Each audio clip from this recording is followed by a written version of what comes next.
It was a perfect day for racing out its same best. The Junglist clipped the Phoenix Wings, and Cavalier once again fell to the Draxall curse. But we gotta start one place and one place only, and that's at the Waterhouse Mid Stadium, where it was all suspense and late drama. This is Matchweek 4 review show. Yeah, people, welcome back to Jamaica Fun. On a weekend where live broadcasting made a return, we got some real entertainment to talk about. But as promised, we head to Jerusalem, where Waterhouse was looking to pile on the misery and winless Harbour View. First, the starting 11 for Waterhouse. It's a young centre-back pairing with Bolt and Paul at the back, Javier and Brian partners Murray up top, but Oman and Leacock only makes the bench after returning from suspension. As for the stars of the East, a surprise change in goal as Graham was replaced with Davis, Roshan Oldfield makes a return, and so does Royal Parchment after Swaby made way. Now, when the game started, both teams looked relaxed as they tried to feel their way into the match.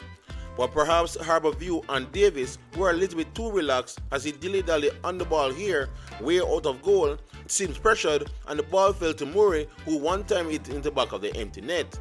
1-0 to the host, and the worst start possible for the visitors. Colorado Murray was playing against his former team, of course, and it seems he was fired up for this match. Here he is again with another cracking shot that just went over. At this point, Harbour View were yet to arrive to the party but kept their heads up and stuck to their coach's game plan.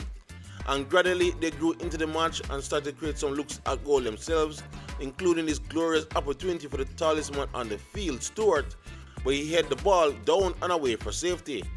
But it was a sign that the tides had turned and Harbour View were not the ones playing some decent football. But this here from Rowan Brown was all individual brilliance. It was a darn shame that dinner went in.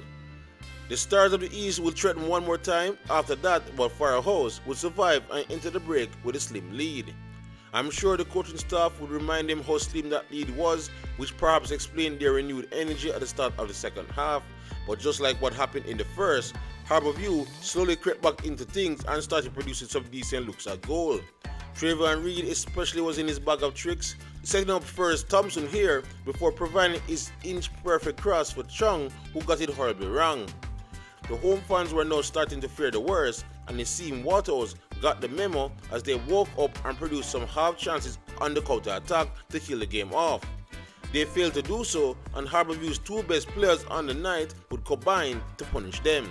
Reed put in honestly his worst delivery of the night into the box, but the ball skipped and bounced past all yellow shirts before landing at Brown at the back post, who was never going to miss from there. 1-1, and we all saw it coming. After that, Harbour View had all the momentum and was all about Firehouse surviving to the final whistle. And they were so close to until this mistake by Bolt giving Harbour View a late penalty. Trevor Reed was the happy volunteer, and I just had to show you guys his complete run-up. I never seen such suspense with a penalty kick before, but eventually he did kick the ball into the back of the net to give Harbour View precious, and I mean precious, 3 points. So Harbour View pulled off the comeback, but how was the game in terms of stats? The visitors outpossessed the home side with 55%. Waterhouse had more total shots, however, with 14 to Harbour View's 12. 5 on target for Firehouse and 4 for the Stars of the East, and only 12 fouls in the match. Okay, I will begin with Harbour View, and what a way they made me eat my words. Honestly, I never saw this result coming, and more importantly, I never saw that performance coming, especially after giving up the early goal. Hopefully, this gets their confidence going and we start to see the team's true potential. As for Waterhouse, shades of last season's issues reared its ugly head again tonight. They had moments to kill the game off and cruise to a comfortable win, but they had no answer to Harbour View constant crosses from the wide areas. You want to be a playoff team? These are the matches you can't afford to lose. But that's what happens here tonight with the final score, Waterhouse 1, Harbour View 2. Alright, sticking in Jerusalem, we now turn our attention to the previous match which saw Molynes United taking on Dunbeholden. In terms of the starting 11 for Molynes, Darren Dene is back in goal, replacing Tyrese Brown. Levon Rigg kept his spot in the team, and it's an exciting debut for Nigerian attacker Wisdom Yubani, who comes in up top. As for the visitors, they only made one change from their last match, as Richard Andrews comes in for Clive Wedderburn in the team, which also meant summer signing Stephen Barnett remained on the bench. No, it was a decent start by Molynes when the game kicked off, but it wasn't long before Dunbeholden got a foothold in the match. They have been a very direct team under new head coach Damien Gordon so far, and that brand of football was immediately effective in the 17th minute. A simple dink ball looking for Nelson fell kindly to Ricardo Beckford, who tried his luck and brought a save out of the net. But the Molynes goalkeeper gave up the rebound and Nelson was quick to pounce, forcing Gerald Neal to drag him down to the ground. Easy call for referee O'Shane Nation to point to the spot, and Nelson himself tucked it away to give Dunbeholden the lead. Molynes did respond fairly well, but unfortunately, this tame strike by Enrique Gordon was all they could do to fire back with. They would hold majority of the possession for the next 10 minutes after that, but it would be Nelson again to threaten to score with his free kick. This time Dunne held on and the Dunbeholden team only took a 1-0 lead into the break. Second half now, and Molynes started slightly brighter and even produced the half's first shot on target with his effort from Odean Murray, but it went straight to Peter Harrison. Then after that, it was all Dunbeholden, especially Nelson, who got behind for his big chance, but Dunne read the play early enough. He would be on hand to deny Nelson again just moments later before he did all he could to deny Wedderburn.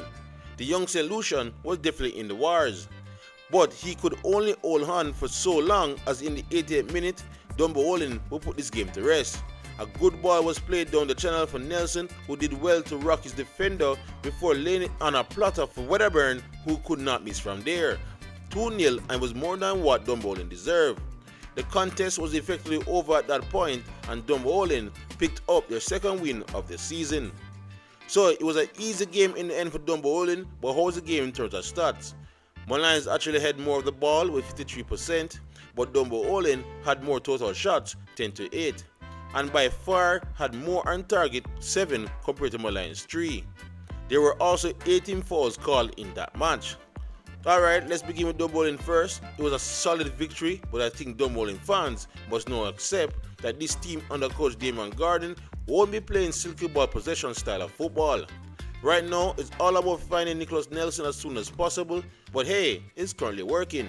Can it work for a full season? Well, I have my doubts, but this is what they will be rocking with for the foreseeable future. As for Molynes United, they showed very brief flashes of good build-up play, but they looked toothless in the attack. It's clear new striker Ubani and his teammates will need time to gel, but the rest of the supporting cast were equally disappointing. Anyway, once again it ended, Molynes 0, Dunbeholden 2. We now move on to the only team that has a perfect record after 3 games, and that's Chapelton Maroons as they take on Arnett Gardens.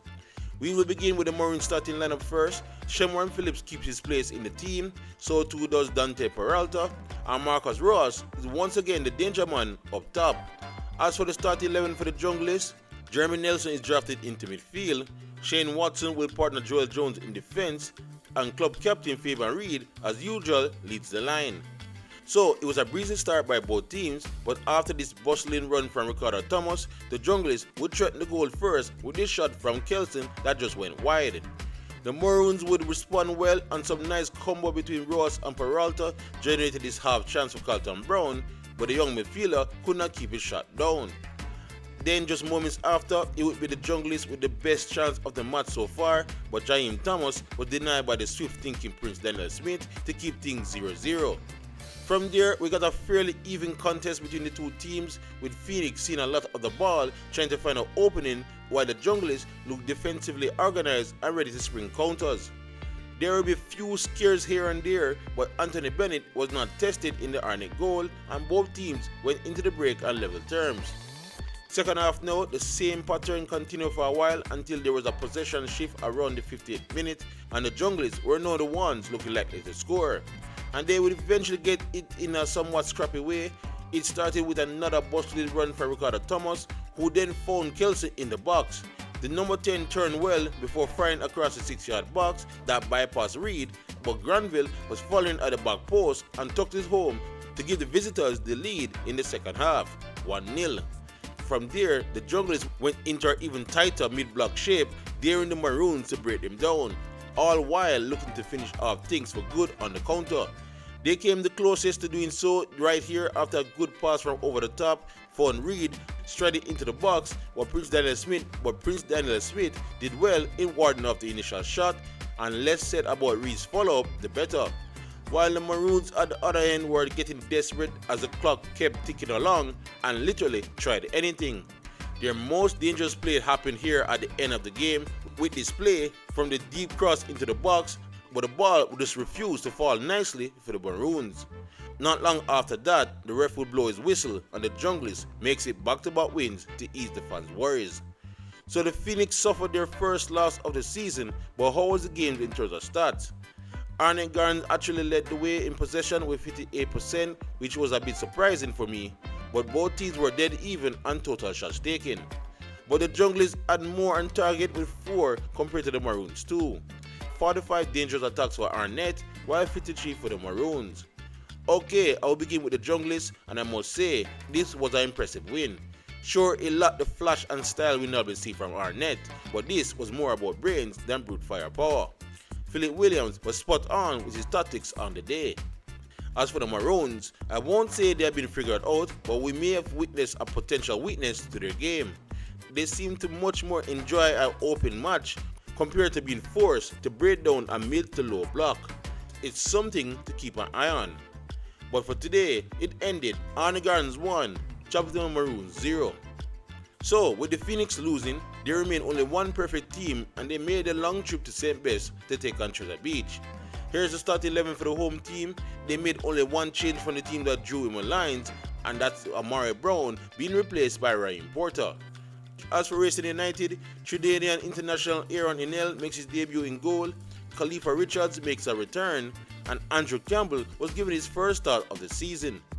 Now, when the game started, we could argue the home side was the better team in the early proceedings, but Racing weren't in any real danger. In fact, both teams were spirited, but there simply wasn't much happening in either boxes. We had to wait all the way until the 43rd minute, where Fleming got freed down the right wing and laid it on a platter for Ryan Porter, who somehow misses the goal. His hoodoo in front of goal seems to continue. That would be the last major chance before the halftime break. Luckily for us, the second half proved to be a much better one. The party got started as early as the 48th minute, where star boy Nikhil Ellis took down his long pass from over the top, composed himself before clipping Morgan to open the scoring. 1-0 to the visitors. That goal took the wind out of Treasure Beach's sails and calmed the nerves of Racing. So much so, they were in complete control, and by the 68th minute, it was no surprise when substitute Javon Cole latched onto this cross and powered his header off Morgan and into the back of the net. 2-0, and the Stallions were running away with things at the moment. But just like we saw against Molynes, Treasure Beach don't give up that easy, and their super sub, Kevon McGregor, did well here to hold up the play before picking out a teammate at the back post for an on-target header, which Inel saved, but there was no stopping Porter's follow-up. 2-1 as Porter finally got one across the white line. But Racing shook off the latest setback and went direct again, which caused some fresh problems in the Treasure Beach box, leading to this amazing save by the backup goalkeeper. Only problem, he ain't no keeper and he used his hand, so the referee pointed to the spot. Cole had the chance to net himself a brace and he duly obliged, tucking away his penalty into the back of the net. 3-1, and you would think this match was all over. Well, someone forgot to tell Treasure Beach they began bossing the game once more and was looking like getting a goal back sooner rather than later. And it came in spectacular style. Look at this superb free kick from former Arnett player Kevon McGregor, and wow, just like that, it was game on again.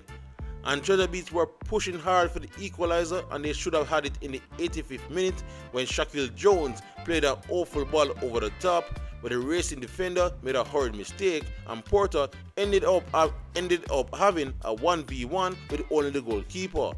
He opted for a long-range chip that beat Inel but also beat the goal itself. A massive chance went begging just like that. And you know this sport by now, Treasure Beach missed their chances, and Racing would wrap things up a minute later with this blast from DeAndre Johnson. 4-2 Racing leads, and Treasure Beach's spirit was finally broken. So it was an entertaining second half, but how was the game in terms of stats? Well, the home team had more of the ball with 59% possession, but the away side had more total shots, 11-9. Only 3 were on target for Treasure Beach, while 9 was on target for Racing. The home side made 34 dangerous attacks, while Racing made 35. Okay, I will begin with Racing here. They seemed to have needed the first 45 minutes to get back into the swing of things, but once they did, they were a joy to watch. However, despite another win, I'm sure coach Anthony Patrick will be demanding a little more from his defense. As for Treasure Beach, right now they seem to be more of a reactive team rather than a proactive one. This could be dangerous, of course, and they will need to be more assertive in the first half of matches, especially at home. But for now, they lost once again as it ended Treasure Beach 2, Racing United 4. We are now heading north for our next match where high-flying Montego Bay United welcome the visit of Tivoli Gardens. First, the starting lineup for Mobe, Josiah Triminum is back from international duty, Matthew Ling also makes a return, and Jordan Fletcher was rewarded with his recent form from off the bench with his first start of the season. As for Tivoli Gardens, well, their head coach Jerome Wade only made one change from the team that defeated Spanish Town Police last week, and that's Denville Watson replacing Rikawan Stoney. Now, prepare yourself for one of the most one-sided half of football we have seen so far this season. Mobe started out pressing well and pinned back Tivoli in their own half. This led to a very early opening goal as Mobe forced a turnover and unleashed youngster Nishada Gibbs down the left before he cut it back to the late arriving Dwight Merrick, who made no mistake and buried it in the lower corner to give Mobe a deserved lead, 1-0. The home team kept up the pressing and the pressure as Tivoli hardly saw the other half of the field. So it was no surprise that Mobe would double their lead in the 28th minute via the most informed winger in the league right now, which is of course Dwight Merrick. The game cooled down somewhat after that, but Mobe was not going to be denied wrapping up things in the first half. The move all started with yet another good move down the left, followed by a decent ball into the box that found a streaking Jordan Fletcher, who calmly finished to essentially kill this game off already in the first half, 3-0. Mobe cruised into the halftime break with a big lead. Second half now, and initially it was more of the same. Mobe would continue to dominate the ball, but then Mobe took their foot off the gas, and then Tivoli finally had a spell of pressure. They would go on and make use of that pressure by getting a goal back from a set piece that saw Kevon Wilson got himself on the score sheet. But that's all they would get out of this game, as Mobe would cruise the rest of the way to 3 points at home. So the first half was where the game was won, but how was the entire game in terms of stats? Mobe's dominance was reflected in the possession stat, where they had 64%. Now look at the total shots as well, 14 for Mobe and only 5 for Tivoli. 7 were on target for the home team and only 2 for the visitors. Mobe had 56 dangerous play, while Tivoli made only 24. Yeah, we got to start with Mobe first. What a performance that was. The constant pressing, the effective use of the flanks, and the calm finishing was all prime Xavier Gilbert ball game. A few more like this, and Mobe might be the new team to fear. As for Tivoli, it's hard to judge them too harshly here. Simply put, the squad is incredibly thin and doing as much as they can with the players available. They just have to tough it out until recruitment arrives. But until then, the score here is Montego Bay 3, Tivoli Gardens 1. Now we remain on the north coast and head some way down the road to Draxall, where Spanish Town Police FC took on Portmore United in the first game of a doubleheader. In terms of the starting lineup for Police, number 9 Facey comes into the team, new boy Redmond gets his second start, and Shamar Harris returns from suspension. As for the Sun City boys, Gawain Austin was given his first start since joining the club in the summer. Fellow summer signee Peter McGregor was also given a start, but there was no Cardell Benbow in the entire matchday squad. Now, when the game began, actually I have no idea what happened in this match. This game was scheduled to be the first broadcast of the One Love TV platform, but I'm not sure what happened. It could be technical or logistical issues, but the match was never shown.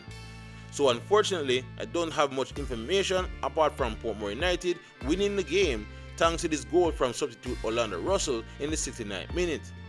We do have stats, however. Portmore had more total shots with 10 compared to Police 6. Police made 2 of them on target while it was 5 for Portmore. Only 2 yellow cards were in the match and they both belonged to Police FC. So I will begin with Police FC first. Yeah, another game they kept things close, but yet another defeat. Unfortunately, I didn't see the game to figure out exactly how things went, but it seems once again they lacked that quality in the final third and it's hindering their progress. As for Portmore United, routine victory I suppose, and they kept another clean sheet. Russell again was the super sub and maybe he earned the right to start the next game. But for now, once again it ended, Police FC 0, Portmore United 1. Now, onto our final game, and it's the rematch of last season's final game as Mount Pleasant hosted defending champions Cavalier. Let's begin with the host starting 11. Captain Sule McCullough waved goodbye to the fans for one final time before the match even began, as he has now completed his move to Belgium and was not in the squad. Warner Brown was also missing after he failed to recover in time for this match, and former Cavalier defender Kyle Ming captained the squad in McCullough's absence. As for the Duncan Destroyers, with a must-win match in the Caribbean Cup happening midweek, Coach Rudolph Speen rang in some changes. Lewis Watson got a rare start at left back, and so too it was a rare start for Jamoy Dennis.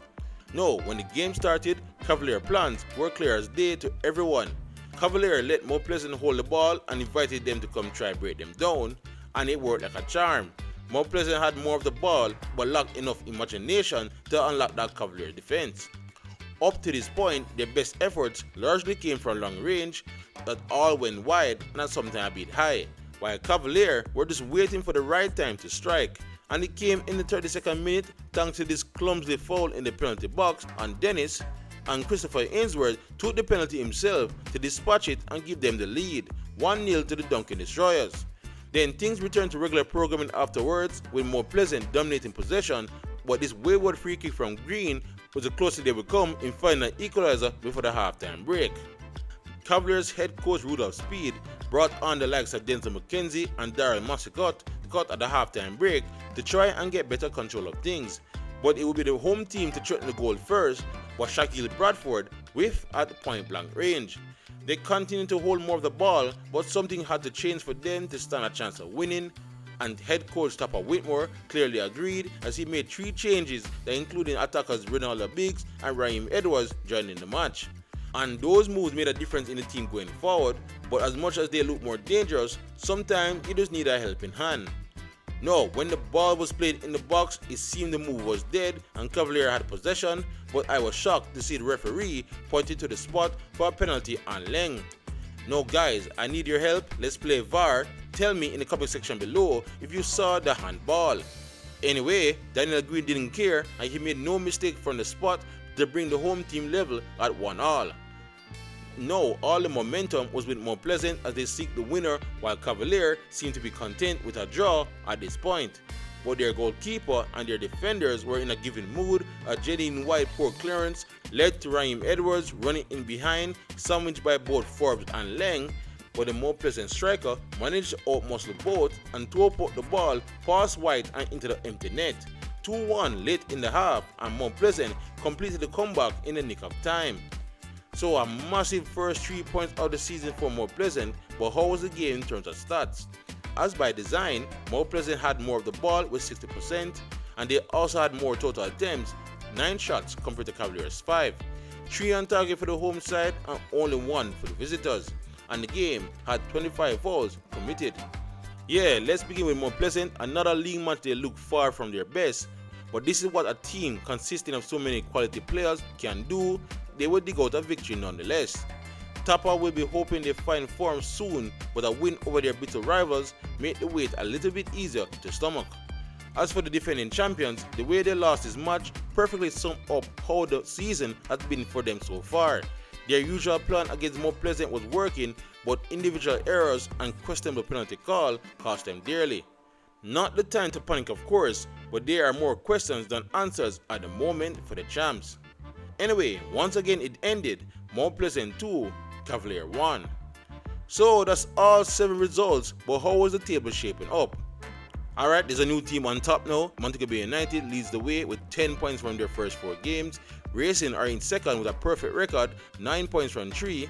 Chapelton Maroons are in third with 9 points as well. Portmore are keeping things steady in fourth with 7 points. Waterhouse are in 5th with 6, and Dunbeholden move up in the top 6 now with 6 points from 4 games. Arnett also have 6 points from 4 games, making a big jump from 13th. Mount Pleasant make a decent move as well with 5 points from their 3 games into 8th. Cavalier a slide all the way to 9th with 4 points from 4 games. Same for Treasure Beach in 10th place, and Tivoli also have 4 points from 4 in 11th. The Stars of the East moved from the basement up to 12th with their first win of the season, and Molynes United are now in the drop zone with 2 points from their first 4 matches. And Spanish Town Police FC sits in the basement with 0 points from their first 4 games. So that's it. That is the Matchweek 4 review show. Thank you all for watching, and please like, subscribe and share as we look to keep you all up to date and everything on the JPL leading up to the final in May. Otherwise, for great JPL content, you're already at the right place, JPL Fan. YouTube, pick up yourself.